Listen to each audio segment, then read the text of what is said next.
Imagine a company that bled tens of millions of dollars for nearly a decade. In the brutal world of finance, such an entity would normally be classified as a failure, a cautionary tale whispered in the hallowed halls of business schools. Yet this particular company did the exact opposite. It did not collapse into obscurity. Instead, it systematically transformed itself into the most valuable entity on the entire planet. This is not a story of accidental success or lucky timing. It is a story of a calculated, nearly impossible vision that stared down the most powerful investors in the world and refused to blink. The year is 1997. The digital horizon is beginning to glow with the early, feverish heat of the tech bubble. Wall Street is a place of immediate gratification, where the obsession with quarterly growth dictates the rise and fall of every aspiring empire. Investors are loud, impatient, and deeply skeptical of anything that does not promise a profit by the next reporting period. They demand dividends. They demand stock buybacks. They demand the kind of predictable, safe returns that keep the markets calm and the shareholders happy. In this atmosphere of frantic short-termism, a single figure stands apart. Jeff Bezos, the founder of an online bookstore that most people still find peculiar, presents a radical defiance. While his competitors are busy chasing quarterly projections to appease the analysts, Bezos is engaged in a different kind of labor. He is not building a shop. He is building an industrial empire, laying down invisible pipelines of commerce that stretch far beyond the digital storefronts of his peers. The media landscape of the era is harsh. Headlines across major newspapers and financial journals characterize his venture as a bottomless cost machine. Analysts sharpen their pens to write off his company as a fleeting experiment, a failing effort doomed to exhaust its capital before it can ever find its footing. There is a palpable tension in the air. On one side, the relentless pressure of a market that demands immediate proof of concept. On the other side, a man obsessed with a horizon that no one else can see. Bezos is burning through cash at a rate that would terrify a sensible entrepreneur. He is pouring millions into servers, into massive cavernous warehouses, and into the complex machinery of global logistics. To the average observer, he is reckless. He is throwing money into a dark, bottomless pit of infrastructure costs. But underneath the public scrutiny, there is a lingering mystery that remains largely ignored. It is buried deep within a document released to his investors in 1997. It is a single, overlooked letter that holds the entire blueprint for what would eventually become a total dominance of the global economy. At the time, nobody understood the gravity of his words. They saw the red ink on the balance sheets and assumed he was failing. They could not conceive that he was intentionally sacrificing current profits to secure a future that had not yet been invented. The market looked at a struggling bookstore and saw a company on the brink of collapse. Bezos, however, was looking at the future of human consumption. He was calculating the mechanics of scale in an age where information was becoming the most valuable currency on Earth. He understood something that his critics fundamentally could not. He knew that if he could control the infrastructure of the web, the pipes, the storage, and the shipping, he would eventually own the path through which the entire world conducted its business. The question that lingered in the minds of his contemporaries was simple, yet profound. What exactly was he building while everyone else was watching the stock price? What kind of architect burns their own house down to forge the steel for a fortress? The answer lies in his radical commitment to the long game. While the rest of the tech sector played a sprint, Bezos was preparing for a marathon that would span decades. He accepted the role of the villain in the eyes of Wall Street, embracing the criticism as a necessary cost of his ambition. He understood that the psychological toll of being misunderstood was the price of admission for building something truly permanent.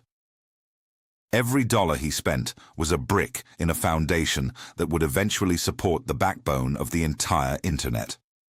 He was not just selling books. He was constructing the most efficient delivery engine in human history. He was building the servers that would one day host the digital existence of millions of corporations. Yet, in 1997, this vision was invisible to everyone but him.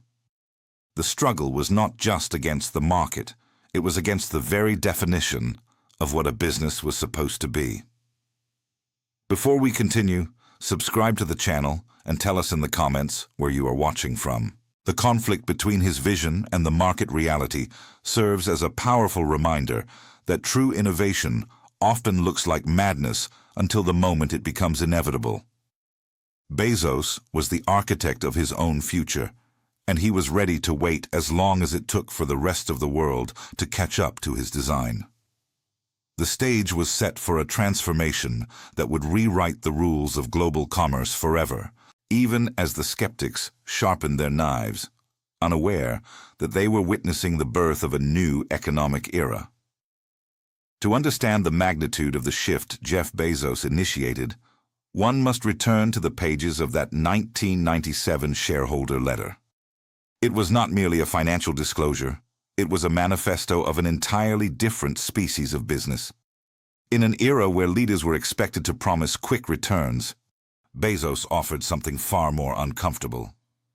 He explicitly told his investors that they would continue to make decisions based on long-term market leadership considerations rather than short-term profitability. He used cold, precise language that chilled the hearts of Wall Street analysts. He spoke of scaling, of customer obsession, and of the compounding effect of an infrastructure that was designed to grow, not to yield immediate cash. The vocabulary of the letter was radical. While others obsessed over quarterly earnings reports, Bezos focused on cash flow. He redefined the concept of a loss, framing it not as a failure of operations, but as a deliberate reallocation of capital. Every cent spent on a new warehouse or a faster server was a brick in a foundation he intended to make indestructible. He understood that the traditional metrics of success were flawed for an internet-era company. Instead of chasing a predictable profit margin, he pursued the creation of an Amazon Flywheel, where lower prices led to more customers, which invited more third-party sellers, which ultimately reduced costs even further. It was a self-reinforcing loop that the market was entirely unprepared to calculate. This was the core of his infrastructure obsession. The market saw a growing list of expenses and assumed the company was bleeding out. They labeled the construction of massive climate-controlled storage facilities as excessive, yet they missed the structural brilliance behind the design.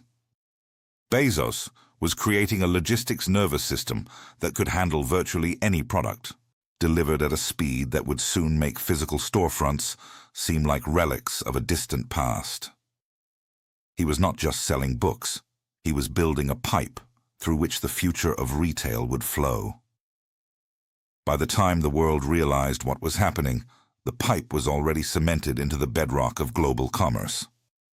The moment of discovery for the critics was not a singular event, but a slow realization that they had fundamentally misread the architect. They viewed his reinvestment as a desperate attempt to stay afloat, while he viewed it as a moat that no competitor could cross. Every time he lowered prices, he was not just winning a customer, he was making it harder for anyone else to survive in the ecosystem he was forging. The inversion was total.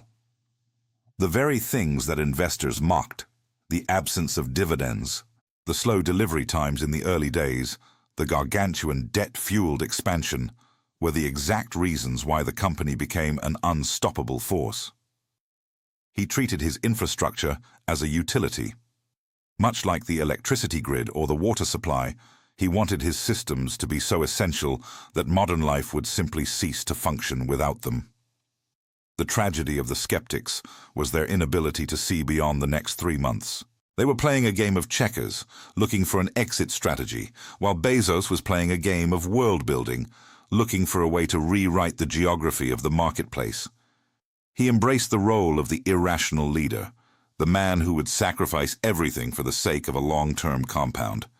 The tension between his internal logic and external perception was profound. Behind the scenes, the internal culture at the company was being forged in the heat of this intense, singular focus. Employees were not asked to save money. They were asked to obsess over the customer experience to the point of obsession. This was the engine that powered the massive investment in technology. Bezos knew that if he built the technology well enough, it would eventually transcend the original business model. He was creating tools that he did not yet have names for, but he knew they would be the backbone of the entire internet. They thought he was reckless for spending every cent on systems. They did not realize that one of those systems would soon become the backbone of the entire global network. This was the genius of his reinvestment. While the world watched the stock price fluctuate, Bezos was busy digitizing the physical world. He was proving that you could trade short-term safety for long-term dominion. The skepticism of the market was a useful shield. It kept his competitors at bay, ensuring they remained focused on their own safe, quarterly dividends while he quietly captured the high ground.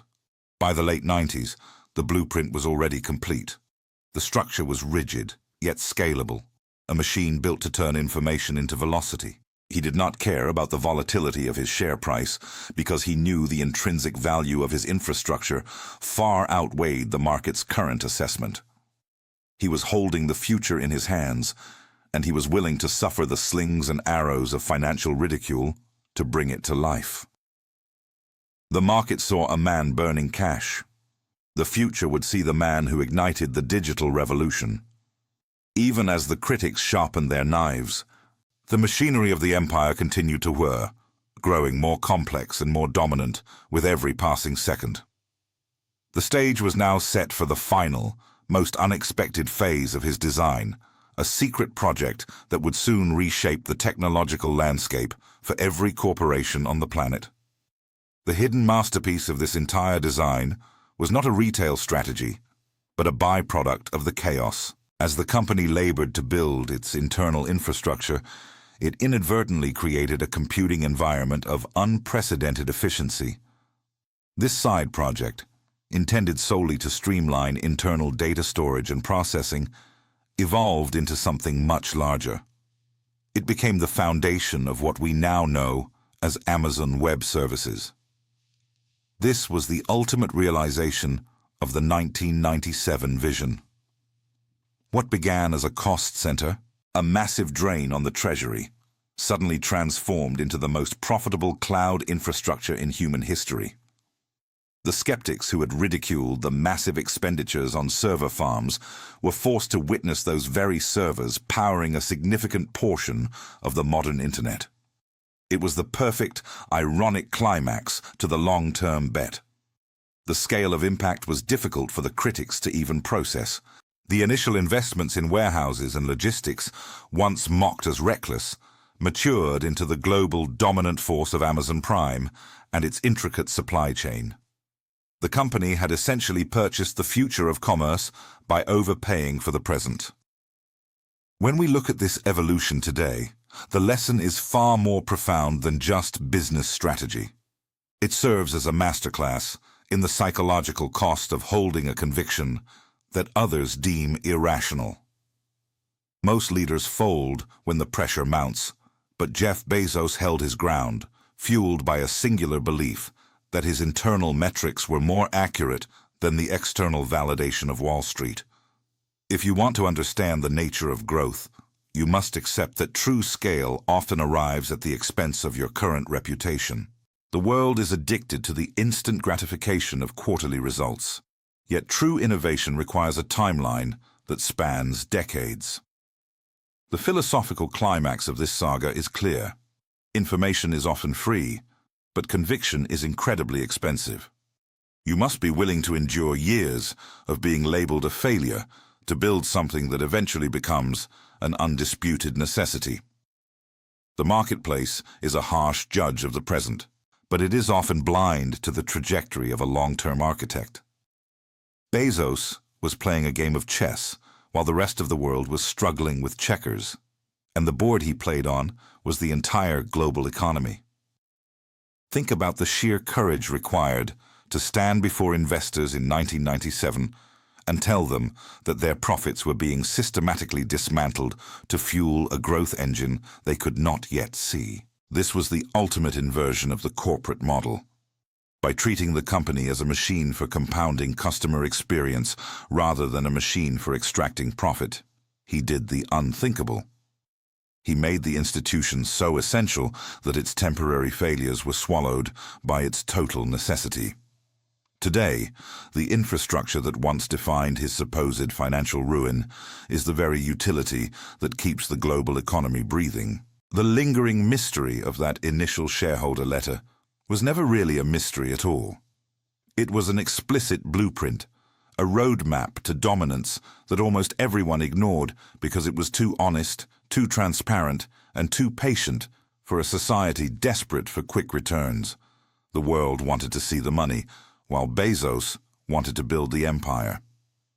He proved that if you focus on the customer with an almost religious intensity, the financial outcomes will eventually follow, though usually on a scale that defies standard accounting.